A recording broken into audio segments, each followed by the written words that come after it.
We happy? Vincent? We happy? Yeah, we happy. Hey guys, as you can see, I got my hands on this beautiful Squire Sonic Series Telecaster, and in this video, I'm gonna share my opinion on this guitar as well as mod it. But before all that, let's get back to how it all started.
Two weeks later, it was here, and to be honest with you, this is the first brand new guitar that I own.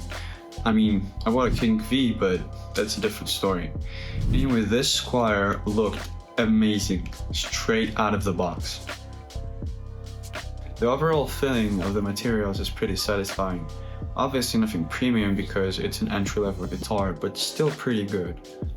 Now, this configuration is not traditional for a Telecaster, but if you ask me, it looks super clean. Fretboard is pretty playable, it's got a nice feeling to it. Now, mine has some minor semi-sharp fret edges, but it's easily fixable. Next, the tuners. They're bad. They're pretty unstable and random, but come on, this is justified by the price tag. Last but not least, the pickup. This is just your normal entry-level passive humbucker. Nothing excellent, nothing horrible, just good. Concluding everything I just said, I would call this a perfect first guitar. It's as cheap and simple as it can be, yet still pretty good looking and playing. If you're trying to make someone a first guitar gift, this is your go-to option. But wait, why did I buy it then? Don't I already have a guitar? Well, apart from being a perfect beginner's choice, this guitar is also a great modding platform. You see, this Tele is routed for a double humbucker setup, which means that by installing a certain pickguard and bridge, you can basically get any possible two pickup combination you can think of. So here's my modding plan for today. First of all, I'm going to swap the original tuning machines with a set of Harley Benton lock-in tuners. Then, I'll replace the chrome bridge, control plate, and knobs with their black versions. I'm also going to install a strap lock system by DiMarzio, and finally, I'll replace all the electronics with an EMG solderless kit and drop in an EMG 81X pickup. I originally thought of going with EMG 81, but since I already have it in my Jackson, I thought, what's the point of having two identical guitars? Well, looks like the only two original parts left in this guitar are the body and the neck. Pretty cool. Let's jump into it.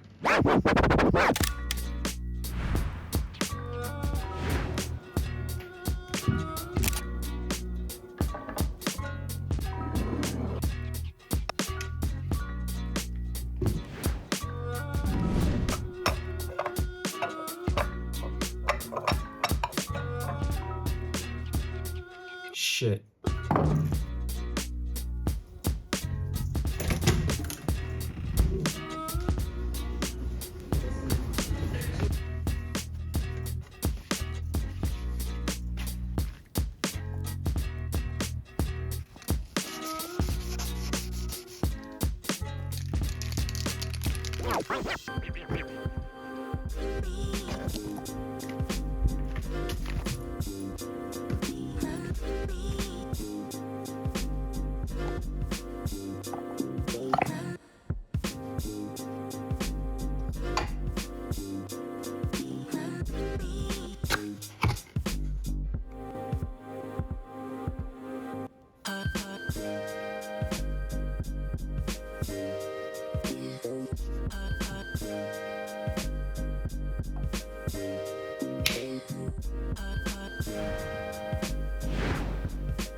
Whoa!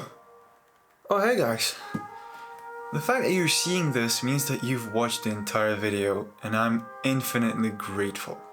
Make sure to subscribe, like it, and maybe leave a comment. It really warms my heart. In the meantime, I have an interesting story about the production of this video to tell you all, because man, this video took a long time. So let's go with the timeline. Y'all know that my videos normally take some time to get ready, but this one is like my personal record. So on the 9th of June, I bought all the parts and I think they were delivered 2 weeks later.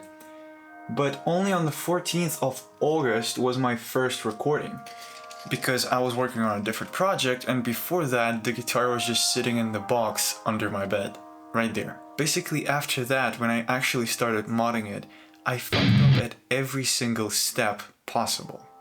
The actual modding process started on the 5th of September, because I had a summer job, and when I just started with the headstock, I needed to drill in some holes for those adjustment screws for the locking tuners. And me being me, I just drilled a fucking hole in the headstock because I didn't limit the drill by a marker or something. So there was a hole in my headstock. Now that I look at it, it's completely fine because I kind of fixed it up with glue. But back then I just hated myself so much for this. Later on, as you'll know from the video, the control plate that I bought, black one, just didn't fit. It was too big. So I had to take the original control plate and completely take everything off of it, and then repaint it from scratch so it's black and glossy. Also, the bridge that I bought was black but not glossy, so it kind of fucked up the whole composition. And I had to repaint it as well, and while I was repainting those two, I had like 3 tries for each, because every time something was not working, or the paint would just come off, or the glossiness would not be glossy enough, stuff like that. And when I was finally done after like 3 days of doing that, I had to attach my camera, aka my phone, to the control plate for this shot. And the place where I attached it, even though there was a cloth, still damaged the glossy layer. So now there's like this weird effect going on that, again, I'm okay with it now, but back then I just hated myself for this. We're currently at the 13th of September, and I was happy that I'm finally moving on, I'm working on the project, and that is when the knobs happened. And when I say the knobs, means that I bought 2 cool black knobs that are Telecaster style, and they just didn't fit. For some reason they would stick out so much, and I couldn't figure out why, because EMG seemed to be a normal diameter of 8 or 10 millimeter, I don't remember, and those were the same. But for some reason they would stick out so bad, and I couldn't understand what's going on. And when I tried to widen them, I screwed one of them up, and they were not sold anymore. So I was really desperate, I didn't know what to do. I ordered some adjustable knobs, I even tried to buy some locally. So after a while, when the adjustable knobs came, there was the same problem. They were sticking out like so much, and it just looked horrible, and I still couldn't understand what is going on. And I decided to look at my Jackson to see what's going on. Why isn't there this problem there? Since it's EMG. And I realized that in the Jackson there's a thick layer of wood in between the base of the knob and the pot. But in the Telecaster, it's a thin layer of metal, the plate. That was the whole problem. I simply needed to add some dividers, and that's it. I literally added 2 metal screws and it fixed the whole thing. So I wasted like a month doing this. So we're at the 25th of October now, and the guitar's been waiting for the knobs this whole time, just hanging on my wall with no knobs. And it got to the point where the frets were not as shiny anymore, so I had to completely repolish the frets so it looks like it's brand new again for the video. So at 25th of October I polished it. All that means that from the moment I bought the guitar to the moment where it was completely ready was about 4.5 months. And I finished at 25th of October 2025, and today is 22nd of February 2026. Yes, it took 4 more months to finish the video, and you probably know from this video why, because I moved from just shooting on my phone and to clumsy rim lights to actually owning a camera, normal lighting equipment and stuff like that. And I switched like 3 laptops, university started getting serious, blah blah blah. So the whole video is now ready in DaVinci except the part that I'm filming. And in total that was 8.5 months for a 10-minute video, which is like crazy. So I really hope you enjoyed it, and see you in the next one.